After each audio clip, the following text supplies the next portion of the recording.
Halo teman-teman semuanya, apa kabar? Kembali lagi dengan saya, Devi Permatasari, mahasiswa semester 2, Fakultas Pendidikan Prodi PY PAUD.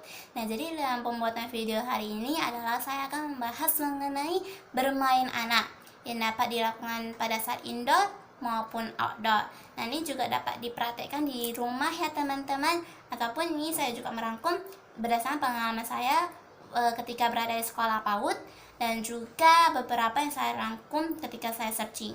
Nah, jadi bermain anak. Di sini teman-teman semuanya saya ingin mengajak teman-teman semuanya untuk berpikir sejenak mengenai karakteristik utama ataupun salah satu ciri-ciri daripada anak usia dini.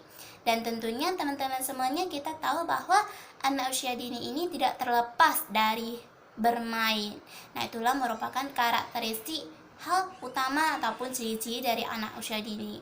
Mereka tidak akan terlepas dari hal bermainnya. Mereka akan selalu bermain sesuai dengan keinginannya, sesuai dengan kepuasan mereka sendiri. Nah, jadi teman-teman semuanya, kita patut mengingat bahwa anak usia dini adalah seorang pembelajar yang aktif. Mereka juga suka meniru, seorang peniru yang handal bahkan. Nah, jadi mereka selalu membangun pemahaman mereka sendiri, membangun pemahaman mereka dengan apa yang mereka lihat, dengan apa yang mereka alami, sesuai dengan pengalaman mereka, sesuai dengan pembelajaran mereka. Jadi mereka akan mengembangkan pemahaman mereka sendiri dengan cara mereka sendiri tentunya.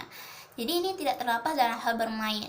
Bukan berarti bermain ini hanya sekadar ataupun semata-mata untuk menyenangkan hati mereka atau menghilangkan kebosanan dalam diri mereka. Tetapi dalam bermain ini teman-teman secara tidak langsung juga dapat membantu perkembangan dari berbagai aspek seperti fisiknya, motoriknya, dan juga kreatifannya, imajinasinya, seninya, intelektualnya, sosial emosionalnya, dan juga bahkan moralnya.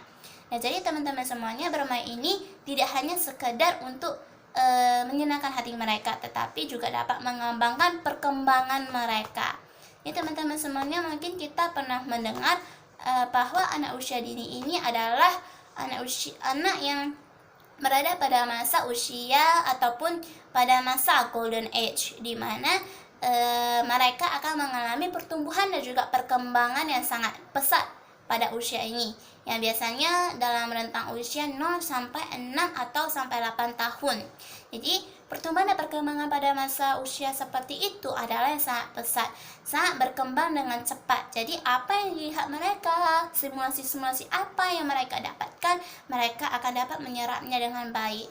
Nah, jadi sama halnya dengan bermain, apa yang ia mainkan, apa yang ia lakukan juga akan merangsang perkembangan yang ia alami, perkembangan yang ia jalani saat usia ini. Nah, jadi teman-teman semuanya, janganlah kita pernah melarang anak untuk bermain, karena dalam hal bermain ini, segala aktivitas yang dilakukan untuk bermain ini adalah bermanfaat untuk diri mereka sendiri, tentunya dalam hal perkembangan. Nah, jadi bukan berarti kita sama sekali tidak boleh melarang, tetapi kita juga harus melihat apa yang sebenarnya dimainkan oleh anak. Apakah aman? Jika aman, maka biarkanlah saja mereka bermain. Nah, jadi di sini saya sedikit merangkum beberapa permainan yang dapat dilakukan oleh anak usia dini pada saat berada dalam ruangan maupun di luar ruangan. Nah, salah satu contohnya pada saat berada dalam ruangan, mungkin boleh kita praktekkan dengan memberikan mereka permainan seperti balok ataupun puzzle. Nah, balok ini berarti bertujuan adalah menyusunnya. Jadi dalam menyusun balok dapat meningkatkan kreatifan mereka, kognitif mereka, sisi imajinasi mereka atau kekreatifan mereka. Jadi dalam menyusun balok ini teman-teman, mereka sesuaikan dengan keinginan mereka. Bagaimana dia akan menyelesaikan penyusunan balok ini. Misalnya mereka ingin menyusun baloknya ini setinggi mungkin atau bahkan melebihi atau sesuai dengan ukuran tubuh mereka. Jadi boleh menyusun sesuai dengan keinginan mereka, atau boleh menyusun dalam bentuk bangunan seperti rumah mungkin atau sebagainya. yang menurut mereka adalah sebuah bangunan, atau boleh menyusun dengan sesuka hati mereka, misalnya dalam bentuk yang tidak teratur. Itu sesuai dengan kekreatifan mereka, imajinasi mereka. Kemudian dengan balok ini dapat merangsang perkembangan dalam sisi dalam mengenal bentuk kognitif. Jadi menyusun balok ini ada balok yang berbentuk persegi panjang saja, ada juga yang memiliki segala bentuk, misalnya segitiga, lingkaran atau bulat, atau bentuk yang sedikit miring, trapesium dan sebagainya. Jadi membantu sang anak untuk mengenal bentuk apa yang sedang ia raba, bentuk apa yang sedang ia pegang, seperti itu. Kemudian dalam hal penyusunan puzzle, nah di sini kita tahu bahwa penyusunan puzzle ini adalah bertujuan untuk menyatukan atau membentuk suatu gambar yang utuh. Jadi ini akan merangsang kognitif sang anak untuk menyelesaikan masalah. Jadi yang kedua, permainan kedua dalam indoor juga dapat memberikan anak play-doh. Nah, play-doh ini adalah sejenis bahan elastis di mana ini bisa dibentuk anak sesuka hati. Ini seperti lilin yang bisa dibentuk. Nah, lilin yang biasa pada zaman dulu bisa dibentuk. Nah, ini seperti itu kira-kira. Nah, ini juga diusahakan dimainkan oleh anak yang usianya 3 tahun ke atas, atau bagi anak-anak yang tidak lagi memainkan mainan dengan memasukkan ke mulut mereka. Jadi ini perlu pengawasan dari orang tua maupun guru ya. Nah, jadi play-doh ini adalah mendukung kekreatifan mereka, sama juga seni mereka, imajinasi mereka dalam membentuk suatu bentuk yang sesuai dengan keinginan mereka, membentuk suatu bentuk yang mungkin beracak ataupun sesuai dengan apa yang mereka pikirkan, yang seperti itu. Kemudian yang ketiga adalah tangkap bola. Nah, ini yang saya rangkum adalah hal-hal yang umum saja, yang hal-hal yang mungkin pernah dimainkan di sekolah maupun dapat dimainkan di rumah, didapatkan secara ataupun dapat dimainkan secara mudah dan juga umum. Jadi permainan ketiga adalah tangkap bola. Nah, ini tentu saja medianya menggunakan bola. Nah, ini akan mendukung kekreatifan dan juga imajinasi mereka dan juga kognitif. Nah, jadi tangkap bola di sini bisa dilakukan di rumah maupun di sekolah. Misalnya ketika di rumah memainkan tangkap bola dengan cara bermainnya adalah kita dengan anak ini bermain dengan saudara lainnya ataupun orang tua mereka sendiri.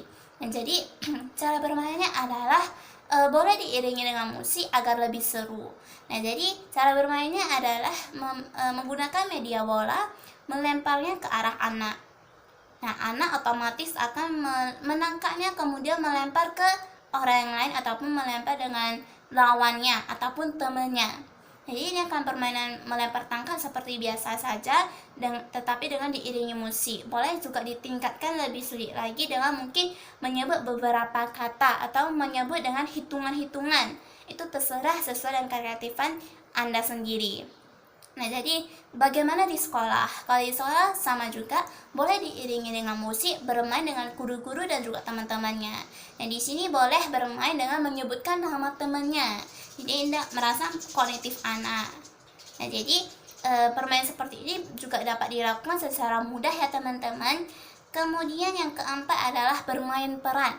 Nah, bermain peran di sini adalah bertujuan untuk supaya anak dapat mengeksplorasikan sendiri, dapat mengembangkan potensi mereka sendiri dalam hal bagaimana sosial dan juga kognitif dan juga bahasa mereka.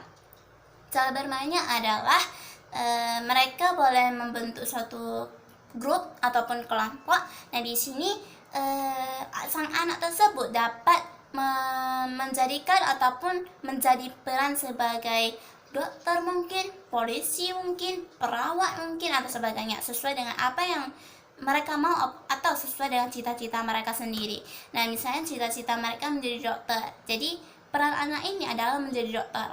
Orang tua misalnya mereka bermain di rumah, orang tua adalah sebagai pasiennya, atau saudara-saudara adalah sebagai pasiennya, atau ketika bermain di sekolah adalah teman lainnya yang menjadi pasiennya.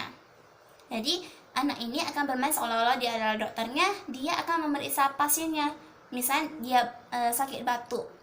Nah, hal yang umumnya hanya dapat diketahui anak ya. Jadi mungkin dia memberi saudaranya, oh di sini sakit ini ya, kamu sakit batuk ya, harus minum obatnya, seperti itu. Ya terjadi seperti interaksi kepada sang pasien.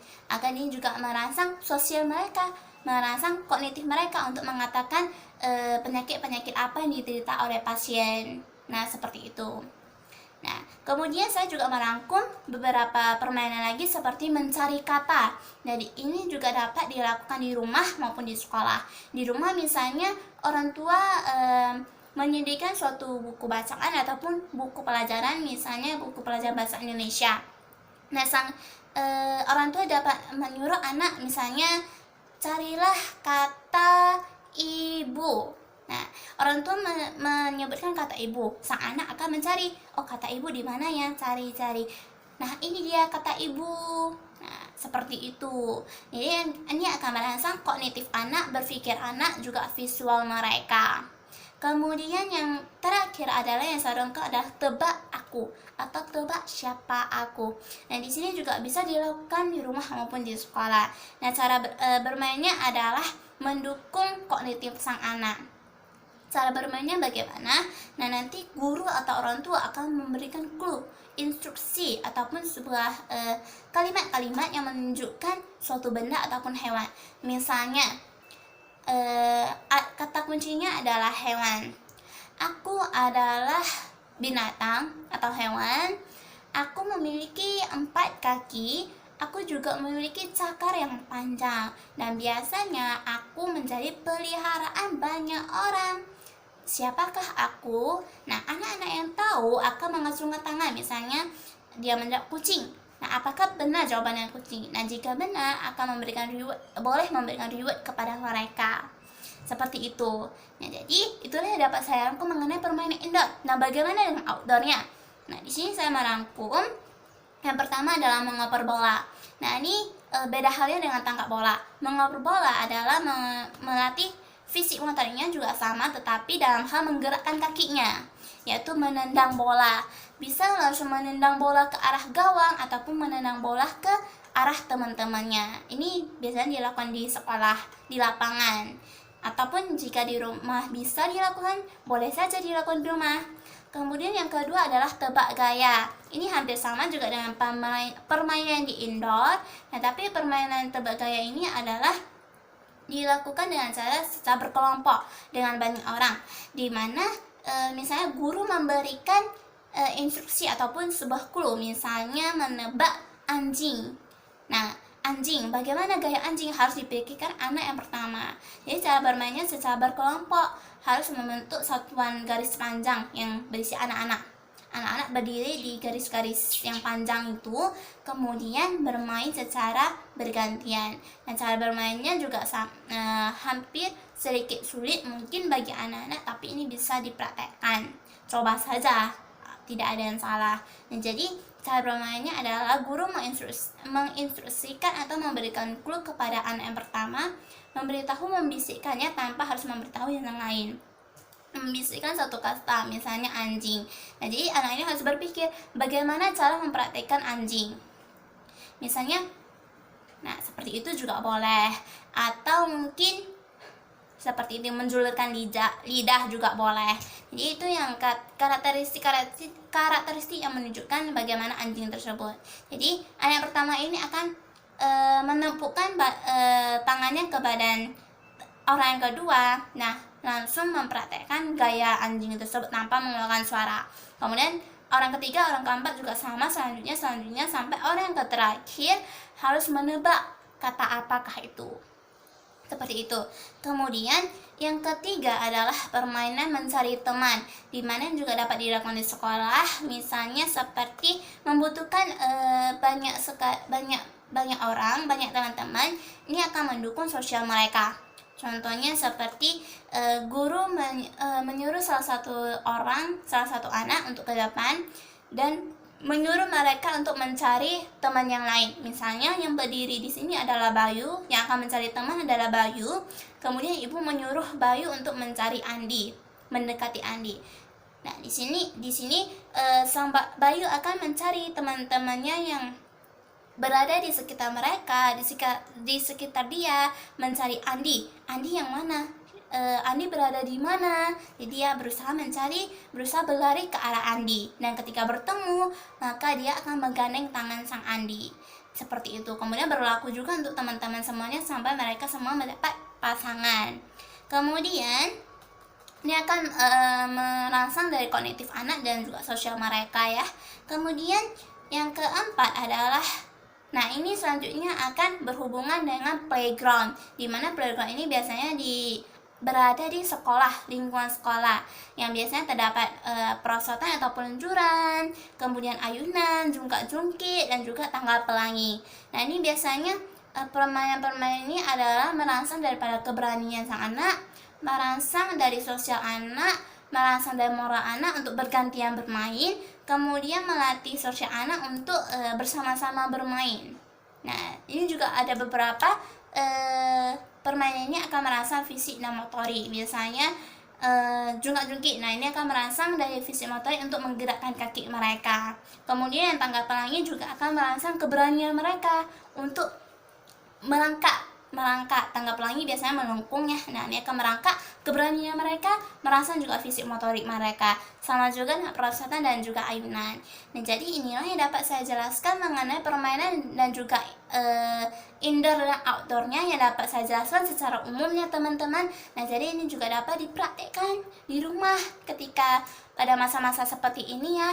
Mungkin anak sering merasa bosan ataupun sebagainya. Jadi ini boleh dipraktekkan di rumah. Dan tapi teman-teman semuanya mungkin banyak anak-anak yang menggunakan handphone sebagai yang paling yang paling mudah lah. Nah, tapi handphone boleh digunakan, bukan tidak boleh, tetapi asalkan mengandung pembelajaran tentunya. Jadi di handphone ini juga banyak sekali aplikasi-aplikasi games yang mendukung pembelajaran, seperti perhitungan juga ada, ataupun yang lainnya yang mendukung pembelajaran sesuai dengan usia mereka. Jadi handphone ini juga bukannya tidak boleh diberikan kepada anak, tapi boleh sesuai dengan tahapan usianya, sesuai dengan pembelajaran yang ia akan dapatkan. Nah, jadi sampai di sinilah yang dapat saya jelaskan teman-teman semuanya. Semoga dapat bermanfaat untuk kalian semuanya yang saya jelaskan tadi. Dan saya juga masih dalam tahap belajar ya. Semoga juga bermanfaat untuk teman-teman semuanya. Saya menjelaskan sampai di sini. Sampai jumpa.